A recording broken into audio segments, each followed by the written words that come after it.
Sejumlah pemberontakan dalam sejarah Indonesia terjadi di mana-mana setelah Indonesia merdeka, seperti pemberontakan PKI tahun 1948, DITI tahun 1949 di Jawa Barat, pemberontakan RMS dan APRA pada tahun 1950. Kemudian, pemberontakan DITI tahun 1958 di Aceh dan Sulawesi Selatan. Puncak pemberontakan terjadi pada tahun 1959 sampai 1962 oleh PRRI, Permesta dan Gestapo PKI tahun 1965.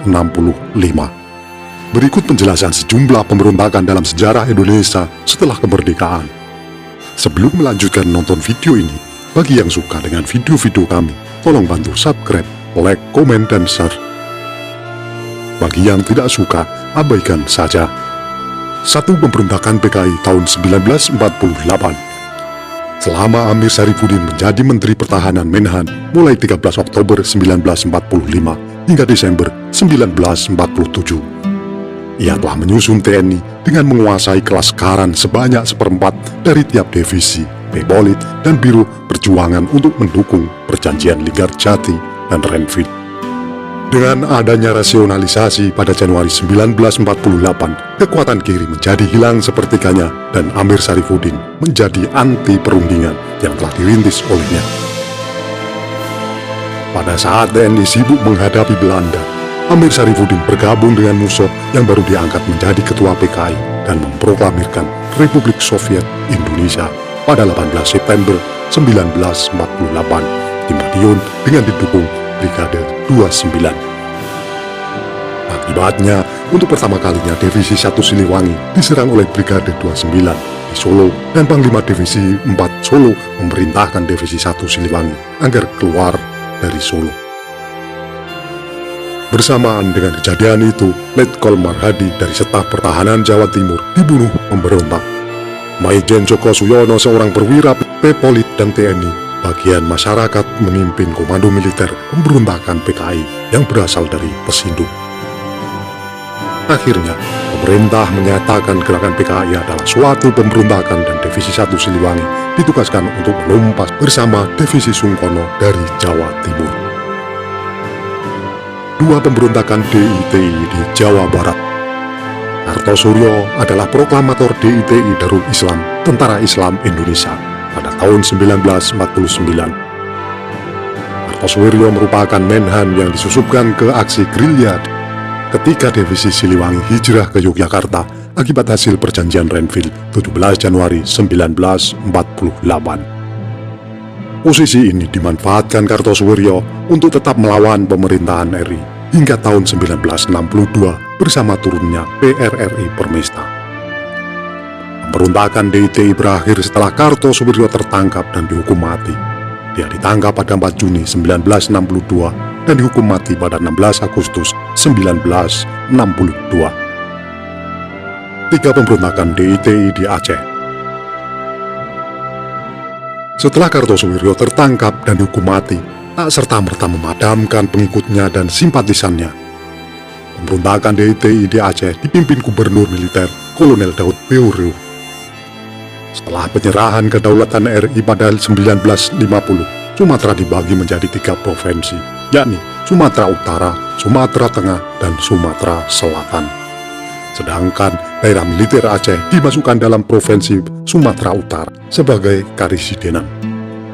Gubernur Militer Daud meminta Aceh dijadikan provinsi sendiri, tetapi tidak dikabulkan, sehingga Daud memproklamirkan daerah Aceh sebagai bagian dari Darul Islam pimpinan Kartosuryo pada 1953. Pemberontakan ini baru berhasil dipadamkan setelah terbentuknya Provinsi Daerah Istimewa Aceh pada 1962. 4. Pemberontakan DITI di Sulawesi Selatan. Awalnya pada tahun 1945, Kahar Muzakar berangkat ke Jawa untuk berjuang. Dia kemudian ditugaskan untuk membentuk pasukan yang diselundupkan ke Sulawesi pada 1947 dengan membentuk Komando Gerilya Sulawesi Selatan, KGSS.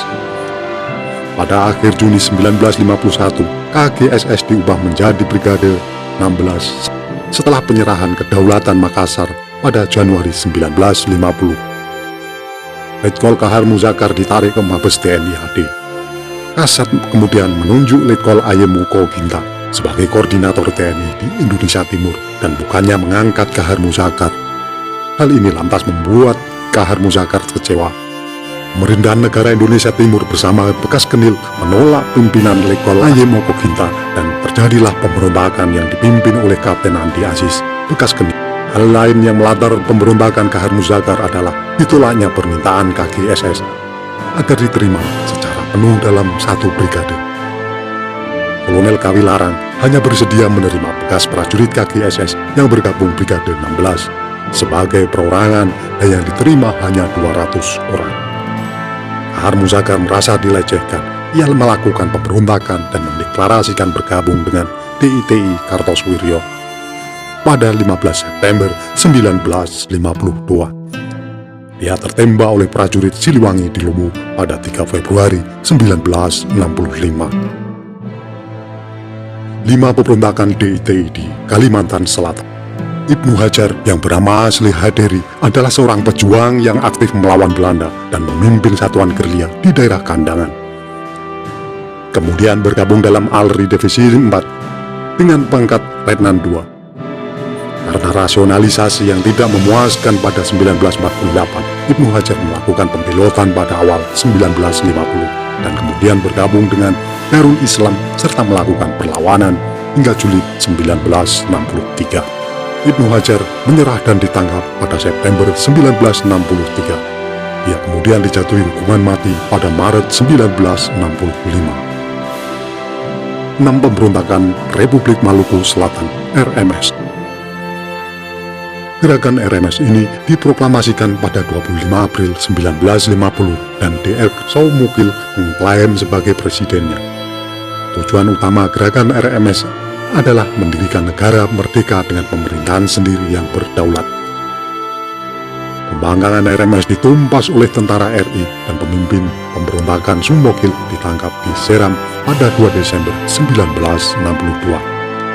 Soumukil diadili di pengadilan militer di Jakarta, dijatuhi hukuman mati dan dieksekusi pada 12 April 1966. Itulah tadi beberapa ulasan singkat kami tentang pemberontakan dari dalam negeri. Apabila ada kesalahan dalam kami menyampaikan, mohon diluruskan dan mohon maaf. Terima kasih yang sudah menonton sampai selesai.